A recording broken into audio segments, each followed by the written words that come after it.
नमस्कार दोस्तों, आज हम आपको श्री कृष्ण जी के भगत सूरदास जी की भविष्यवाणी से रूबरू करवाने जा रहे हैं। कृपया इस वीडियो को ध्यानपूर्वक देखें। संत सूरदास जी का जन्म मथुरा के रुनकता नाम के गांव में सन 1540 में हुआ। श्री कृष्ण जी के अनन्य भक्त सूरदास जी ने कलयुग के बारे में बहुत सी भविष्यवाणियां भी की है। उनकी भविष्यवाणी में एक धर्मात्मा का उल्लेख आता है, जिनका आने वाला विनाशकारी समय को एक धर्मात्मा द्वारा टाल देने के बारे में अपनी भविष्यवाणी में बताया गया है। आने वाला विनाशकारी समय तृतीय विश्व युद्ध की ओर संकेत करता है। वर्तमान समय में आए दिन अप्रिय घटनाएं तो घटित होते सभी देख रहे हैं। भारत देश ही नहीं बल्कि पूरे विश्व के गंभीर हालातों को देखकर यह अंदाजा लगाया जा सकता है कि वर्तमान समय भविष्य काल के लिए कितना भयानक हो सकता है।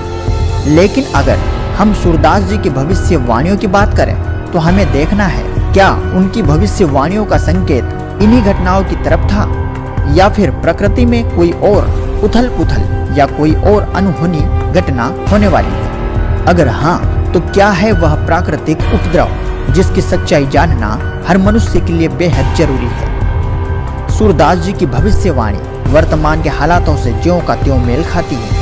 संत सूरदास जी अपनी भविष्यवाणी में कहते हैं, रे मन धीरज क्यों न धरे, संवत 2000 के ऊपर ऐसा जोग परे, पूरब पश्चिम उत्तर दक्षिण चहु दिशा काल फिरे, अकाल मृत्यु जग माही व्यापे, प्रजा बहुत मरे। सूरदास जी कह रहे हैं कि हे मन, तू धैर्य क्यों नहीं रख रहा। संवत 2000 में ऐसा भयंकर समय आएगा जिसमें चारों दिशाओं में काल का तांडव होगा। हर जगह अकाल मृत्यु यानी लोग बेमौत मारे जाएंगे। आगे सूरदास जी बताते हैं कि इस भयंकर समय के चलते समस्त जन समूह में अर्थात प्रजा के विशालकाय झुंड में पृथ्वी पर युद्ध जैसी तबाही होगी, जनहानि होगी, अर्थात काफी बड़ी संख्या में लोग मारे जाएंगे। आगे की वाणी में सूरदास जी कहते हैं कि एक धर्मात्मा इस विनाशकारी समय को वश में करेगा। अब देखना यह है कि आखिर कौन है वह धर्मात्मा जिस पर कहा गया है कि स्वर्ण फूल वन पृथ्वी फूले, धर्म की बेल बढ़े, सहस्र वर्ष लग सतयुग व्यापे, सुख की दया फिरे। उस महात्मा के कारण पूरी पृथ्वी फिर से हरी भरी होगी, धर्म का प्रसार होगा, हर तरफ शांति, भाईचारे और सदाचार, सतभक्ति का माहौल होगा। सूरदास जी कहते हैं ऐसा हजारों वर्ष तक रहेगा। सब जगह उस धर्मात्मा की अपार शक्ति से सुख की दया फिरेगी। आगे कहते हैं, काल जाल से वही बचे जो गुरु ध्यान धरे, सूरदास यह हरि की लीला टारे नहीं टरे। सूरदास जी ने स्पष्ट कहा है कि काल के भयंकर जाल से वही बचेगा जो गुरु का ध्यान धरेगा। ये परमात्मा की लीला है जो टारे नहीं टरे। मैं पक्के विश्वास से कह रहा हूँ, ऐसा होगा ही होगा।